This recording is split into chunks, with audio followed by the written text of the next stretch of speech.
আমি আজিৰ এইটো ভিডিঅ'ত আলোচনা কৰিম আপোনালোকে নিজৰ বিঅত কেনেদৰে স্পীড পোষ্ট বুক কৰিব পাৰিব। স্পীড পোষ্ট বুক কৰিবলৈ আপোনালোকে প্ৰথমতে ডেবিগিন কৰি ল'ব লাগিব। ডেবিগিন কৰি লোৱাৰ পিছত কি কৰিব লাগিব আপোনালোকে সেইটো চাবলৈ এই ভিডিঅ'টো সম্পূৰ্ণকৈ চাব যাতে আপোনালোকে অতি সহজতে স্পীড পোষ্ট বুক কৰিব পাৰে।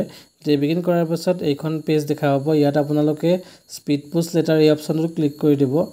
ক্লিক কৰি দিয়াৰ পিছত ওপৰত আপোনালোকে দেখা পোৱা ডকুমেণ্ট হয় নে পাৰ্চেল হয় সেইটো বস্তুটো আপোনালোকে সিলেক্ট কৰি ল'ব। মোৰ যেহেতু ডকুমেণ্টছ গতিকে ডকুমেণ্টছ সিলেক্ট কৰি দিছোঁ। তাৰপিছতে আৰ্টিকল নাম্বাৰটো এনেকৈ স্কেন কৰি দিব বা আপোনালোকে নিজে হাতেৰে লিখি দিবও পাৰে কীবৰ্ডৰ সহায়ত। স্কেন কৰাৰ পিছত আপোনালোকে ভেৰিফাই কৰি ল'ব যাতে আৰ্টিকল নাম্বাৰটো ঠিক হৈছে নে নাই। মোৰ ভুল হৈছে আৰু মই ঠিক কৰি ল'ম। এনেদৰে মই ঠিক কৰি ল'লোঁ। তাৰপিছতে বুকিং টাইপটো আপোনালোকে সিলেক্ট কৰি দিব। বুকিং টাইপটো জেনেৰেলি আমি ৱাক ইন কাষ্টমাৰ এইটো সিলেক্ট কৰোঁ। ৱাক ইন কাষ্টমাৰটো আপোনালোকে সিলেক্ট কৰি দিব। তাৰপিছতে ৱেইটটো দি দিব কিমান হয় আৰ্টিকলটোৰ ৱেইটটো দি দিয়াৰ পিছত তলৰ আপোনালোকে কোনো ধৰণৰ একো সিলেক্ট কৰিব নালাগে। প্ৰিপেইড টাইপ এইবিলাক ইউজুৱেল বুকিঙৰ কাৰণে নহয়।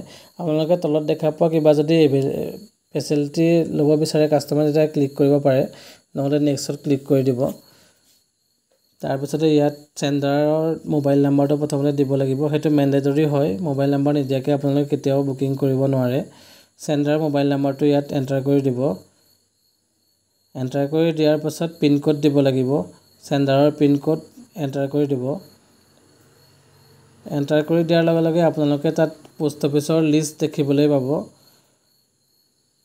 পোষ্ট অফিচৰ লিষ্টৰ পৰা যোনটো পোষ্ট অফিচ হয় সেইটো সিলেক্ট কৰি দিব। চেণ্ডাৰৰ যোনটো পোষ্ট অফিচ সেইটো সিলেক্ট কৰি দিব। সিলেক্ট কৰি দিয়াৰ পিছত চেণ্ডাৰৰ ফাৰ্ষ্ট নেম এণ্টাৰ কৰিব লাগিব। ফাৰ্ষ্ট নেম মানে প্ৰথম নাম আপোনালোকে এণ্টাৰ কৰি দিব।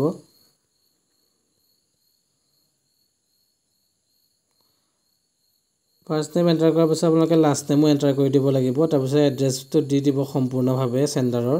এনেদৰে আপোনালোকে এড্ৰেছ দি দিব। আপোনালোকে এড্ৰেছ দিয়াৰ পিছত যদি পাছৰটো বুকিঙৰ কাৰণে এইটো ছেভ কৰিব বিচাৰে তাৰ retain details for next booking এনেকৈ ক্লিক কৰিব পাৰে। কিন্তু আপোনালোকে যদি নালাগে পাছৰ বুকিঙত তেতিয়া নকৰিব। তাৰপিছত নেক্সট কৰি দিব। নেক্সট কৰি দিয়াৰ লগে লগে এড্ৰেছটো ইয়াত ফোন নাম্বাৰ দিবলৈ আহিছে, মানে যোনে আপোনাৰ পাৰ্চেলটো বা লেটাৰখন ৰিচিভ কৰিব তেওঁৰ ইয়াত ডিটেইলছ দিবলৈ আহিছে। তেওঁৰ ডিটেইলছ সম্পূৰ্ণ ডিটেইল ইয়াত দি দিব। মোবাইল নাম্বাৰটো মেণ্ডেটৰী হয়। এনেদৰে সম্পূৰ্ণ ডিটেইল দি দিব। দি দিয়াৰ পাছত যদি পাছৰ বুকিঙৰ কাৰণে এইটো ছেভ কৰিব বিচাৰে তেতিয়া ছেভ কৰিব পাৰে।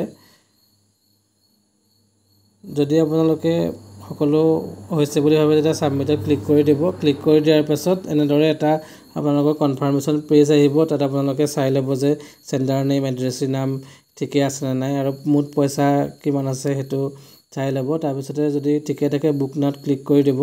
ক্লিক কৰি দিয়াৰ পিছত আপোনালোকে কেছতো পে'মেণ্টটো ৰিচিভ কৰিব পাৰে, নহ'লে জেনেৰেট QR কৰিও ডিজিটেলিও আপোনালোকে ল'ব পাৰে। মই যিহেতু কেছত লৈছোঁ পে'মেণ্টটো গতিকে কেছটো চিলেক্ট কৰি দিম। তাৰপিছতে ছাবমিটত ক্লিক কৰি দিয়াৰ লগে লগে আৰ্টিকল বুক ছাকচেছফুলি এনেকৈ এটা মেছেজ আহি যাব আৰু এনেদৰে আপোনালোকে অতি সহজতে আৰ্টিকল এটা বুক কৰিব পাৰিব। তাৰপিছত ৰিচিপ্টটো আপোনালোকে চাব পাৰে। এইটো আৰু আপোনালোকে জানেই নিশ্চয়। আশা কৰিছোঁ আপোনালোকে ভিডিঅ'টো চাই ভাল পালে। যদি আপোনালোকে ভিডিঅ'টো চাই ভাল পালে তেতিয়াহ'লে আপোনালোকে মোৰ চেনেলটো ছাবস্ক্ৰাইব কৰি দিব যাতে আপোনালোকে নতুন নতুন ভিডিঅ' মই দি থাকিলে আপোনালোকে পাই থাকে। ধন্যবাদ।